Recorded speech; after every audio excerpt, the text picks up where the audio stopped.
Welcome everyone, and thank you for joining today's webinar, Principles of RF and Microwave Power Measurement from Boonton Electronics, a leader in RF and microwave test equipment. During our presentation, we'll first review how RF power is detected, as well as essential RF power measurements and related metrics, such as average power, peak power, video bandwidth, and rise time. Next, we'll go over Boonton's unique signal processing technology, which, in conjunction with a complementary Boonton software application, exclusively enables extended measurement windows. We'll also review other key features and functionality, including automatic pulse measurements and time gating. Lastly, we'll cover the importance of crest factor and statistical measurements to determine linear performance of components. At the end of today's session, you'll understand the fundamentals of RF and microwave power measurements that are crucial in obtaining optimal performance of communications and radar systems, as well as other industry-leading test solutions from Boonton. When using a diode-based sensor in combination with a power meter or standalone USB RF power sensor, the sensor's diode or diode pair detects the RF power that is being delivered to a precision load. The diode directly performs an AC to DC conversion to generate a DC voltage power reading, which is measured and scaled by the power meter to produce a power readout. The relation of the DC voltage to the power measured depends on the diode region of operation, commonly separated into three distinct areas. The square law region occurs at levels below about -20 dBm. The diodes produce a DC voltage output that is closely proportional to the square of the applied RF voltage. This region is also modulation independent, meaning the average DC output voltage will be proportional to the average RF power virtually regardless of the modulation present. Therefore, a diode sensor can measure a modulated signal's average power, given the peak envelope power is always within the diode's square law region. Sensors designed to only operate in this region are often referred to as true average or RMS power sensors. The linear region is found at levels above 0 dBm, where the DC output voltage is directly proportional to the RF voltage. And at levels ranging from approximately -20 dBm to 0 dBm is the transition region of a diode sensor. Diode behavior must be meticulously characterized while within this region to produce accurate power measurements. Diode sensors may focus on one or more regions of operation. True average or RMS sensors keep power levels in the square law region, while a sensor with a single diode pair or peak sensors use all three regions. The right diode sensor for you and your application all depends on the signal type and what exactly you want to measure. At a very basic level, average sensors are used when only average power is of interest. Peak sensors are used when it is desirable to recreate the waveform and to make peak or average measurements over all or portions of the waveform. When measuring the RF power of a pulsed signal with a diode sensor, you really must know what type of measurement is of interest. With that in mind, let's review some essential RF power measurements. Envelope power is a continuous function that depicts the amplitude change of a signal from modulation or distortion over time, averaged over one or a few cycles of the RF carrier signal, and many refer to this measurement as peak power. Alternatively, others may use that same term, peak power, to reference the highest point of the envelope power. We'll refer to this singular value as peak envelope power. Average power can also have varying definitions. On one hand, it can mean the average power over an entire waveform or pulse repetition interval, while others will use the term to describe the average power of a specific signal pulse or packet, which we'll refer to as pulse average power. These terms and their correct usage also dictate the accuracy of related calculations. For example, crest factor is a parameter of interest for modulated signals, and is the ratio of the peak envelope power to either the average power over the pulse repetition interval or the pulse average power. We'll go into more detail about crest factor and statistical measurements a bit later on in the presentation. Because peak power sensors track a signal's waveform, they can be used to recreate a signal waveform. Combined with triggering and/or time gating capabilities, peak power can make measurements related to portions of a waveform, such as pulse average power. Although average power sensors typically only measure the average power of a signal over the entire waveform, they can still obtain the pulse average power after a few calculations. First, users must determine the duty cycle by taking the ratio of the pulse width and the pulse repetition interval. Using this information, the pulse average power can be calculated by taking the average power and dividing it by the duty cycle. The ability of a diode sensor to accurately capture peak or envelope power depends on whether it can respond as fast or faster than a modulated signal's rate of change in amplitude. A common metric to gauge if a sensor has a suitable response speed is known as video bandwidth. A peak sensor with inadequate video bandwidth will fail to keep pace and truly track the waveform, resulting in errors for envelope power, peak envelope power, and even average power.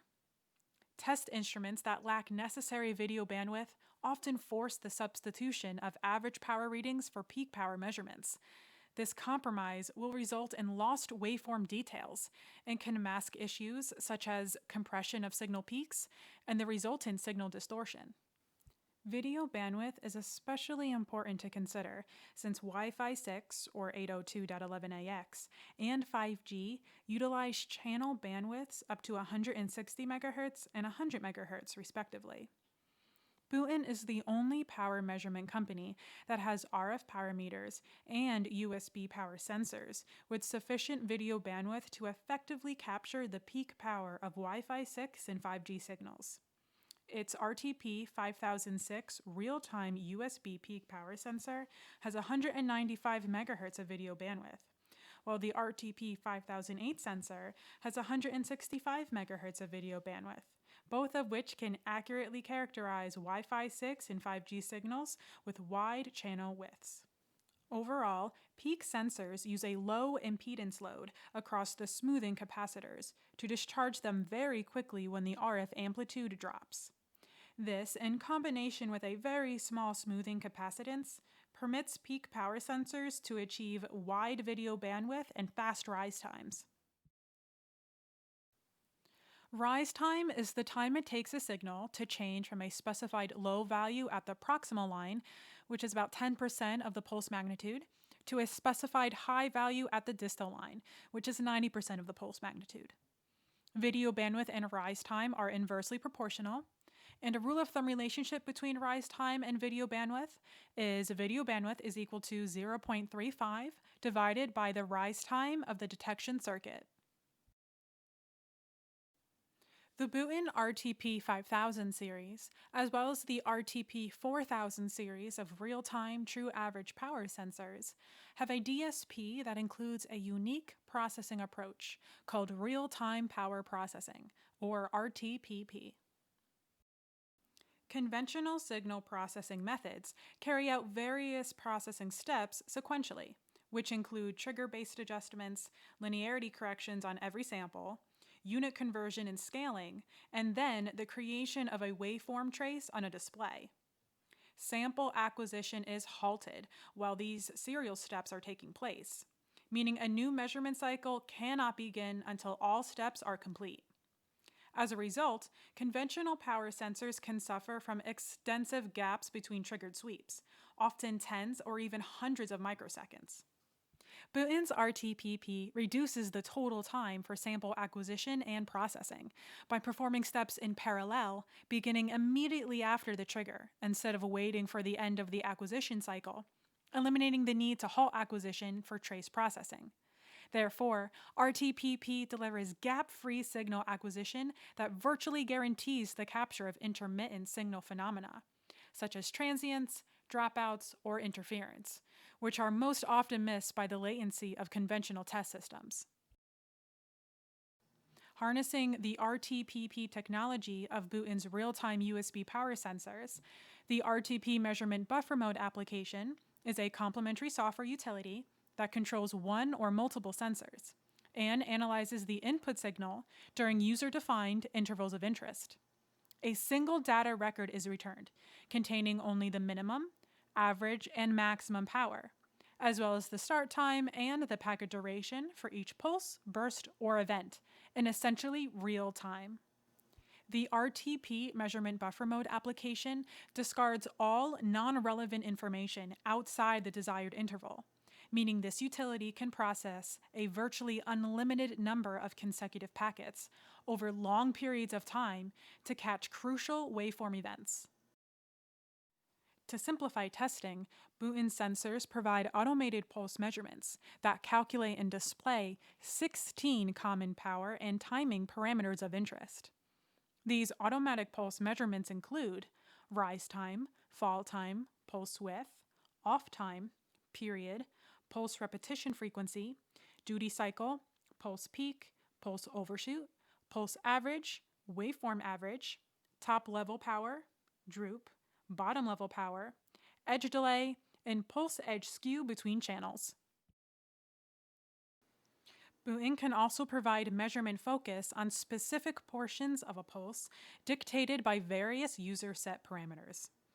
Before targeting individual areas of interest, users must account for the noisy behavior of modulated signals.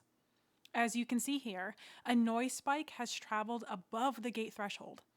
Without taking precautions, this noise spike will falsely trigger measurements to start. Using Boonton's time gating capability, users can set a start qualifier that specifies a time duration as a prerequisite event, effectively eliminating brief, erroneous noise spikes from skewing results. While within the desired pulse, modulation dips can travel below the gate threshold that can prematurely terminate measurements.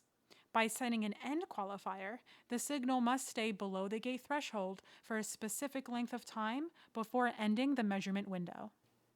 Now that the start and end qualifiers ensure power measurements will be taken within the targeted event, users can now begin to narrow into portions that are of interest.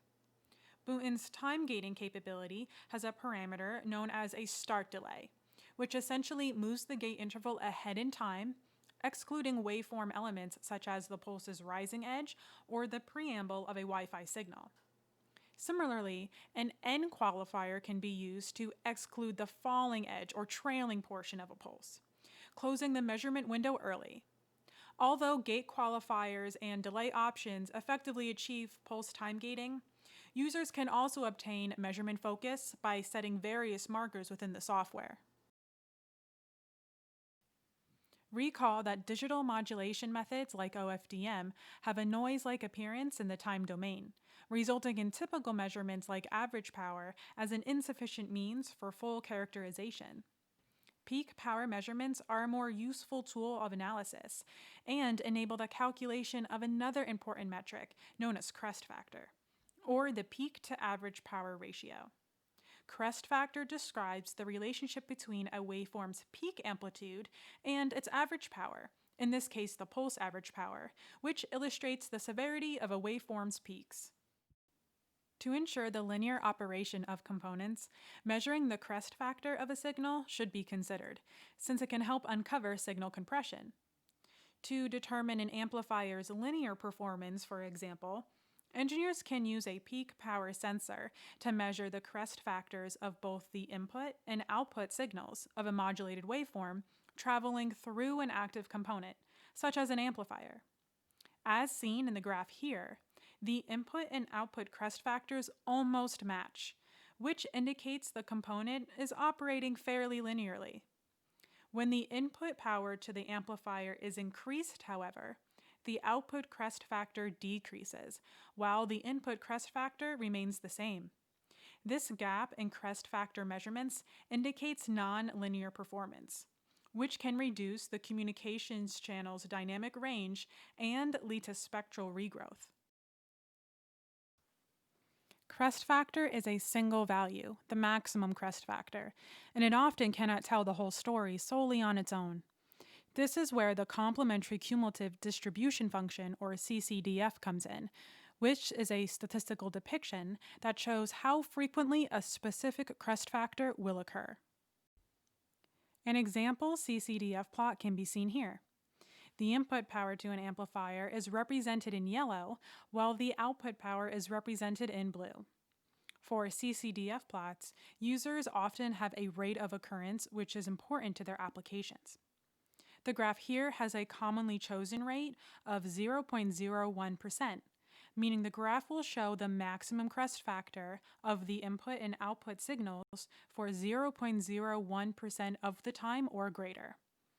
The CCDF plot verifies linear operation since the input and output crest factors are virtually identical for 99.9% of the time. By increasing the input power to the amplifier, the output power's crest factor measurement subsequently decreases by 2 dB, as indicated by the leftward movement of the channel 2 curve. However, the input crest factor curve remains the same. Therefore, the growing gap between channels signifies compression and non-linear behavior. CCDF plots can reveal the true extent of signal compression when compared to the frequently used technique of tracking gain changes at different power levels, which can falsely indicate only minor reductions in power. This is reflected in the supplementary information below the CCDF graph. Even though the CCDF plot shows the output crest factor reduced by nearly 2 dB, the amplifier gain only reduced by 0.2 dB, masking the true magnitude of compression. Accurate power measurements remain one of the most critical metrics for designers and technicians. To summarize today's session, we covered the basics of RF power detection, essential measurements and metrics, Boonton's RTPP technology and complementary software for waveform analysis, other key features and functionality, and the value of crest factor and CCDF for assessing linearity. All of these topics are essential in determining power measurements for today's high-performance communications and radar-related devices. Thank you all for attending today's webinar on the principles of RF and microwave power measurements. For any questions regarding today's presentation, please contact Walt Strickler, General Manager of Boonton Electronics, at wstrickler@wtcom.com. Head over to Boonton's website, www.boonton.com, to learn more about our test solutions. And to download our free poster on the basics of power measurements, visit the following page on our website.